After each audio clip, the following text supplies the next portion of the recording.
नमस्कार मित्रांनो, पाठ राखीन मालिकेच्या 23 ऑगस्टच्या भागामध्ये आपण बघणार आहे की एक धमाकेदार ट्विस्ट पाहायला मिळाले आहे। आजच्या भागात चक्क वैद्यबुवानी सुलक्षणा आणि तिच्या संपूर्ण कुटुंबाला आपलं रौद्र रूप दाखवलंय। वैद्यबुवा आणि भाग्या आज सूर्यवंशीच्या घरी पोहोचले आणि त्यांनी ठरवलंच की काही करून आज आलोकला भेटायचं, पण सुलक्षणाने ही भेट रोखण्यासाठी जंग पछाडले। मग आज नक्की काय घडलं, चला पाहूया आजच्या भागात नेमकं काय घडले ते। एपिसोडच्या सुरुवातीला सुलक्षणा अंबिकाच्या हातात हळद देते आणि म्हणते, तूच आलोकला हळद लावू शकतेस कारण तुझं तो ऐकतो। अंबिका घाबरत घाबरत आलोकच्या रूम मध्ये जाते। आलोक पुस्तक वाचत बसलेला असतो। अंबिका त्याला हळद लावण्यासाठी हा पोल्युशन दूर करणारा नॅचरल फेस पॅक आहे असं सांगून मनवण्याचा प्रयत्न करते, पण जशी ती हळद लावायला जाते आलोक तिचा हात झटकतो। आलोक स्पष्ट सांगतो, छोटी आई, या घरात तूच एक अशी व्यक्ती होती जी माझं ऐकायचीस, पण तू सुद्धा आता माझं ऐकत नाहीये, मला हे काहीही नकोय असं म्हणून तो चिडून तिथून निघून जातो। दुसऱ्या बाजूला घरात तृप्ती कौस्तुभवर भडकते। ती म्हणते, तुझे बाबा आणि भाग्य दोघेही सूर्यवंशीच्या घरी गेले, आपण गेलो असतो तर तुझ्या जॉबचं आणि माझ्या कोर्स बद्दल बोललो असतो। कौस्तुभ म्हणतो, जर आलोक संशयास्पद असेल तर हे लग्न मोडलेलंच बरं। यावर तृप्ती चिडून त्याला मूर्ख ठरवते आणि म्हणते की आपल्या मालामाल होण्याच्या संधीवर पाणी फिरले जाईल।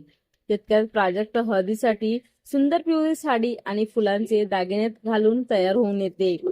आरशात पाहताना तिचं अंतर्मन तिला जाणीव करून देतं की हे लग्न तुझं प्रेम नसून भाग्याच्या लग्नासाठी केलेली ऍडजस्टमेंट आहे। त्यानंतर तृप्तीचा प्राजक्ताला फोन येतो आणि ती सांगते की बाबा आणि भाग्या परस्पर सूर्यवंशीच्या घरी गेले आहे। हे ऐकून प्राजक्ताच्या पायाखालची जमीन सरकते। ती विचार करते की मामा आणि भाग्या आलोक सरांना भेटण्याआधी मला तेथे पोहोचायला हवं। इकडे वैद्यबुवा आणि भाग्या सूर्यवंशीच्या घरात दाखल होतात। भाग्या आजूबाजूला पाहते, उद्या लग्न असूनही घरात कसलीही सजावट नाही, पाहुणे नाहीत। हे पाहून तिला मोठा संशय येतो। सुलक्षणा त्यांना बसवते आणि इंद्रजितची ओळख करून देते। वैद्यबुवा आज पूर्ण सीआयडी मोड मध्ये असतात। ते थेट प्रश्नांचा भंडीमार करून सोडतात। लग्नाची तयारी कशी सुरू आहे, खरेदी झाली का, आलोक कपडे घेतले का, आलोक लग्नात काय घालणार आहे। इंद्रजितकडे या प्रश्नाची उत्तरे नसतात, त्यामुळे तो एकदम उत्तरे टाळण्याचा प्रयत्न करत असतो।